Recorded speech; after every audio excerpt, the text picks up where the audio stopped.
امیر جماعت اسلامی کراچی منم ظفر اور دیگر کے خلاف 1 فروری کو احتجاجی ریلی اور جلسہ کرنے پر مقدمہ درج کر لیا گیا۔ مقدمہ S H O Tipu Sultan تھانہ اظہر خان کی مدعیت میں درج کیا گیا ہے۔ ایف آئی آر کے متن میں کہا گیا ہے کہ امیر جماعت اسلامی کراچی منم ظفر کی قیادت میں ریلی نکالی گئی۔ شاہراہ فیصل پر ایمبولینس اور گاڑیاں روکی گئی تھیں۔ منم ظفر کے ہمراہ منظر عالم، راشد اور دیگر افراد موجود تھے۔ ریلی کی وجہ سے لوگوں کو سخت پریشانی کا سامنا کرنا پڑا۔ امیر جماعت اسلامی کراچی منم ظفر اور دیگر کے خلاف 1 فروری کو احتجاجی ریلی اور جلسہ کرنے پر مقدمہ درج کر لیا گیا۔ مقدمہ S H O Tipu Sultan تھانہ اظہر خان کی مدعیت میں درج کیا گیا ہے۔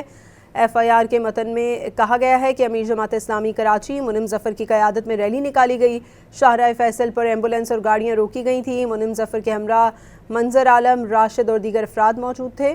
ریلی کی وجہ سے لوگوں کو سخت پریشانی کا سامنا کرنا پڑا۔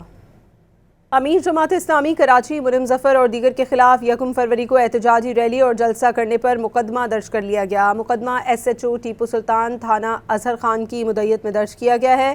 ایف آئی آر کے متن میں کہا گیا ہے کہ امیر جماعت اسلامی کراچی منم ظفر کی قیادت میں ریلی نکالی گئی۔ شاہراہ فیصل پر ایمبولینس اور گاڑیاں روکی گئی تھیں۔ منم ظفر کے ہمراہ منظر عالم، راشد اور دیگر افراد موجود تھے۔ ریلی کی وجہ سے لوگوں کو سخت پریشانی کا سامنا کرنا پڑا۔